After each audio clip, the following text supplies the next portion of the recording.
Prime Minister Mark Carney is selling his deal to lower tariffs on tens of thousands of Chinese EVs as an opportunity for Canada's auto sector. Speaking in Doha yesterday, Carney said there's an expectation of Chinese investment and partnerships in Canada and that the tech could help prep the sector for the future. I do know there's interest because we've had direct conversations directly from the Chinese companies. This is an opportunity for Ontario. It's an opportunity for Ontario workers, opportunity for Canada, done in a controlled way with a modest start. But today, Ontario's premier called it a terrible deal and said China will never manufacture in Canada because it won't be profitable without exports to the U.S. I don't believe that President Trump will accept any vehicles from China being manufactured here. So to say that we're going to bring assembly here from China is just not accurate whatsoever. David Paterson is Ontario's representative in Washington, and he joins me now. David Paterson, always good to see you. Thank you for being here, sir. Hi, David. The premier is frustrated that he never got a heads up, never got any advance notice on this from Mark Carney. If the Prime Minister had given Doug Ford a heads up, would he have supported the deal? Would it have changed anything here? I think there's a number of outstanding questions that we're still very worried about. We're extremely worried, and so is the industry in the context of all the antecedent worry around the USMCA, of course. And I think there's three big questions that that we're asking. Really, what is the impact of this for the trade discussions, 232s that never did anything for auto? What are the national security aspects of cars from China linking to the national just being here with the way they're so computerized and things. And that's a big issue here in the United States as well. Everything's national security. And then really the most important is, what does it mean for our auto sector? We heard a lot that's only 3% of sales. Doesn't sound so bad, but it's actually about a third of the new electric vehicle market in Canada, and it's sort of seeding that new market, which we've invested billions in to support in Ontario and the federal government, and to turn that over. And even under the current federal EV mandate, with a gift of about $1 billion of credits that would go to these Chinese vehicles to sell to others under that policy, there are all these things that need to be sorted out. So those are the kinds of things you would like to have discussed before, and we're going to obviously raise now. We also have canola in Ontario. We like to work right across Canada. We like to speak with one voice, but we have questions. Okay, obviously you and I cannot get to the bottom of the national security implications of all of this. That is going to be for other people more specialized on this. But I want to ask you about the impact on the industry here, because moving from a tariff control of Chinese access to the market to quota control of the Chinese access to the market, and as I understand it, about half of these cars are going to be quite cheap, priced at $35,000. How is that a threat to the industry here, Sure, based on what we know so far on that? So these vehicles are made in China at a wage of approximately $5 to $10 per hour.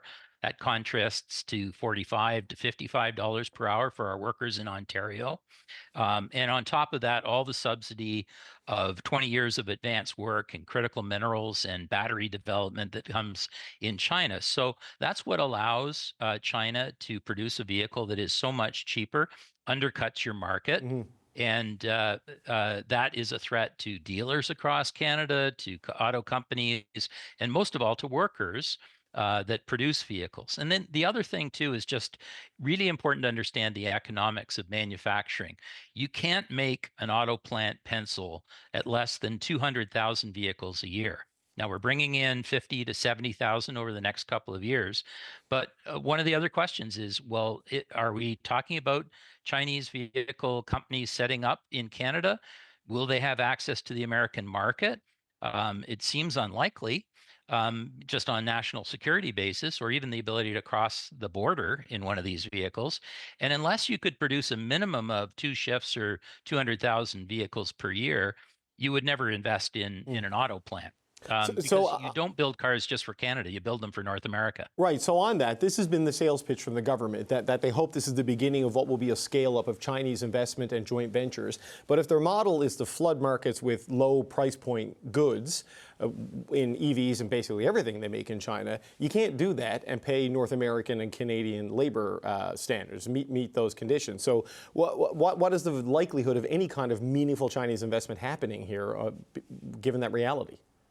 Well, and that was the thinking between Canada and the United States on 100% tariff on EVs, while there is a period of time for the North American market and the workers that support that market to catch up with a competitive product on scale in North America. And so this is letting the more than the nose of the camel in the tent. And a significant nose when it comes to the new vehicle technology market. Now, people may be attracted to the advantage of a lower cost vehicle, and we'll see which companies come in or which companies are allowed to come in, what pricing they would bring in. We don't know these things. But there is a lot of concern, I can tell you, in the conversations I've had this weekend from the auto companies, from the unions, from the auto workers. And I think the most diplomatic way to say it is that we have questions. Right. Well, what about the Americans, though, in Washington? Because we saw a very muted kind of response. Like Jamieson Greer did say we would regret this, Canada would, not because of U.S. retaliation, but just because of deepening ties with China. And the president kind of said, well, good for Mark Carney. That's what he should be doing. Have you heard anything more ominous than that in the 72 hours since this went public? Oh, I've heard an awful lot from members of Congress, members even close to Jamieson Greer around the issues there. Europe is a good model of what happens when China is provided access into the market. We've seen Volkswagen close 2 full manufacturing plants for the first time since the Second World War. And so that has an enormous impact on your markets. Now, Europe is bringing in more Chinese vehicles than is being talked about here. So there is time for us to kind of get our arms around these issues.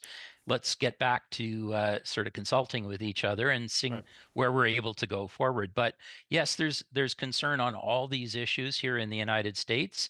I guess one of the questions seemed to have been hinted by the federal government in a couple of things said on the weekend is there something they know that the president is looking at doing here in the United States as well? Because I don't think that would go over very well here either.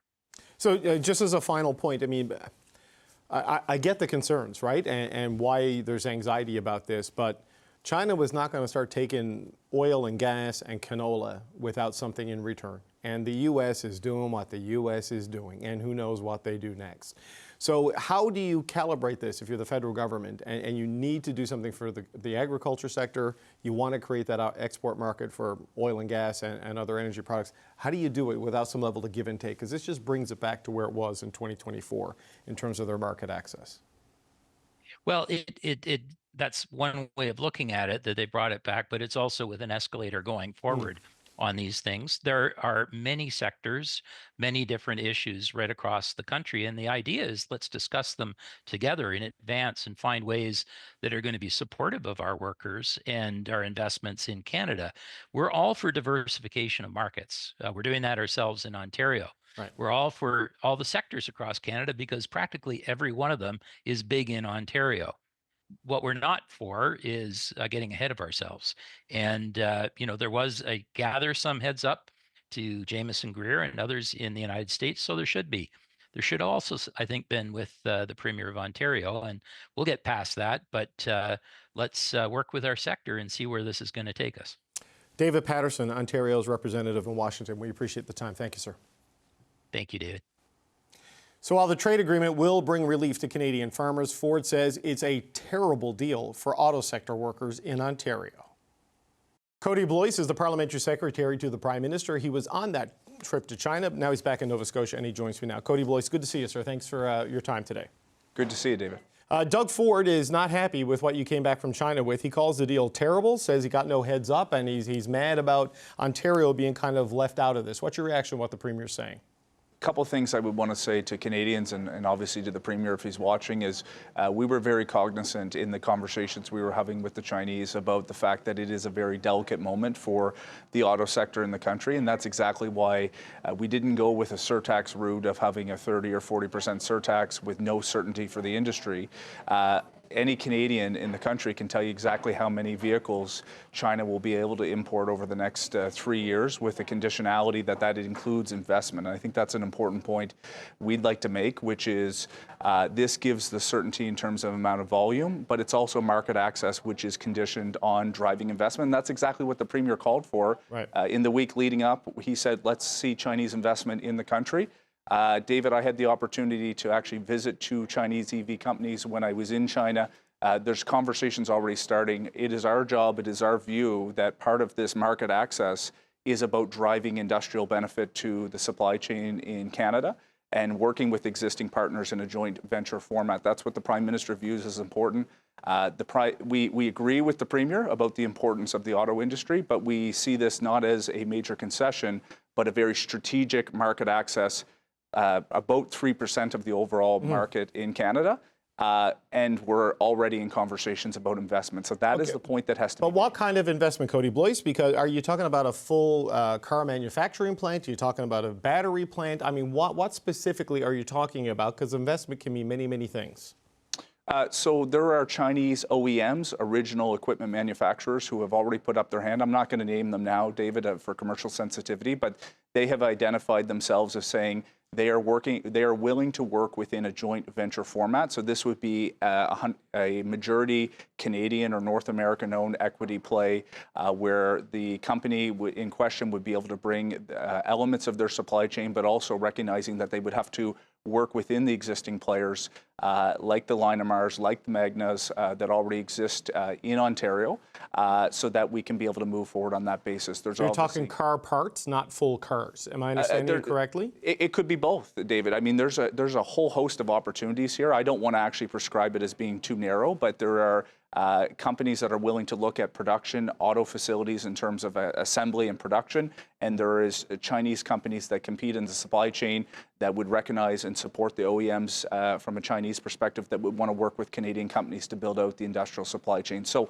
there is a whole host of opportunities. The Prime Minister's view is that this is a strategic, calculated market access entry of about 3% of the Canadian market at this point, with a whole host of certainty. And that's the word that I want to impress upon. This is not a runaway. This is not a open market where we don't know what the overall volume will be. Any Canadian in this country can do the math about the exact market access. And we agree with the Premier. We want to see investment. But I think we would all agree that there's no Chinese investment going to work in a partnership in Canadian industrial benefits in that supply chain if you don't actually have some market access and penetration. We could look back, David, I think this is the last point I'll make on this. We could look back to history, whether it's the Hondas or the Toyotas or the Korean automakers 30 years ago, they didn't have a whole lot of market access. Now I think it's over 70% of the production in this country is tied with Honda and Toyota. So there is a precedent for this where you allow a certain market access, you can build a certain brand, and it can come with it good Canadian jobs. We can work within the Canadian industrial supply chain, use Canadian steel. We think this is actually an opportunity for some invigoration within that market, particularly the EV sector. Okay, Korea and Japan are democracies with free trade agreements with Canada. China is not a democracy. It is a non-market economy. And these Chinese car companies, they compete through the benefit of state-managed, centralized control of their economy and low labor standards that allows them to produce cars at a scale and at a price point to overwhelm the capacity in markets. How does the math work for a Chinese car company to build anything of consequence in Canada and pay Canadian labor standards and live up to the Canadian regulatory environment? Like, make the math for me, Kody Blois. It's hard to see it. Well, what I'm saying is, in everything I just described to you, David, is the frame that we will be approaching of this is not about a Chinese OEM coming in on its own. This will be a framework where there'll be a majority Canadian-owned or equity basis. Maybe it'll be working with an existing auto manufacturer One of the companies I met in China, for example, already has existing partnerships with some of the OEMs that are competing in the North American marketplace. So there's an opportunity to bring that technology, that research and development. We understand there's different market economies, but I think it's undeniable that China has a global advantage and are doing really good things in this spaces. We believe in our auto sector, we believe in our auto workers, but we also think there's a pathway here where we can create a joint venture with the parameters to ensure national security, to ensure national industrial benefit, and to be able to build out and work with our existing supply chain and our existing workforce to create beneficial market access for EVs and to make sure more Canadians can have access to this without compromising Canadian jobs and Canadian industry. The NATSEC concerns, though, Kody Blois, I mean, these Chinese all the electric vehicles, all modern cars are loaded with computers and cameras and sensory data. And this is a huge concern for a lot of people that they'll be coming here in some number and connecting to the telecommunications grid and being the software updates and the information is still domiciled in China, is it not? Like the privacy risk that creates, or will there be steps in this to ensure that any data collected by these cars of whatever number come in will be kept here in Canada? Because the government talks a lot about data sovereignty, and here we have now a company that the Prime Minister himself has called a giant strategic risk coming in here, potentially with the ability to gather a lot of personal information using these vehicles. Any decision the government is going to take, David, is obviously going to be premised on protecting Canadian data and national security. I would point to... But is that part of this deal, that the cars that come in, the data's got to stay in Canada? The part that I think is important is we've already had conversations, and I would point to Canadian companies on the software side like BlackBerry, I think it's QNX, who does this type of work. Canada is not the first country to consider the data. And this is not just Chinese vehicles, by the way, David. This is any electric vehicle. To your point, the smart cars, the data that's collected, these are things that the government can take on. These are the things that the government is cognizant in. And I think the point that I want to make to Canadians through your show is that we will be making sure that we're taking measures to ensure that the data and the protection of electric vehicles writ large can be housed in Canada, and that we have the existing software and tools to be able to make sure that any Canadian that gets into an electric vehicle that may originate or have a supply chain connection to China, that risk can be properly managed. So we are confident that that is a pathway that we can reconcile those interests. Canola farmers are reasonably happy with what you've accomplished on this trip. Pork farmers are not, because the tariffs against pork has not been removed. When can we expect to see something of that? I know the premiers were briefed on Friday and told China's agreed to accelerate talks. What does accelerate mean in terms of the actual calendar? Well, I mean, you and I are both from Atlantic Canada. Let's just quickly on canola, $5 billion worth of exports to China every year. This is a huge win for the agriculture community. On seafood, lobster, there's over $500 million each year to China alone. That number has oscillated. It's been closer to $1 billion in certain years. That's a huge, huge win for our coastal communities, along with crab, which is almost $300 million. This is important, and no mention of peas, David. I know it's your, we're talking high level canola. We talked about all that on Friday, but pork is outstanding, and the premiers left those briefings not knowing the answer to the timeline. Do you have it? We have the timeline that those conversations are going to continue. I know Premier Canoe explicitly in Manitoba, this is a big piece. What I would say is some of the pork products in Canada continue to ship through that tariff, but we understand that there's economic loss that is happening as a result of that. We understand that there's more seafood products, whether it's halibut, whether or not it's clam and other types, that we have to be able to make sure we're having those conversations. But what I would say is this is a really initial important start that allows us to have continuation of conversations. We're confident that we're going to be able to work on beef, on pet food, and some of these other products. That'll be part of the conversation in the days ahead. But the important part is we got this foundational piece to build upon. Okay, just one last quick question. Well, it's a big topic, but I wonder if you can just give me a timeline on this.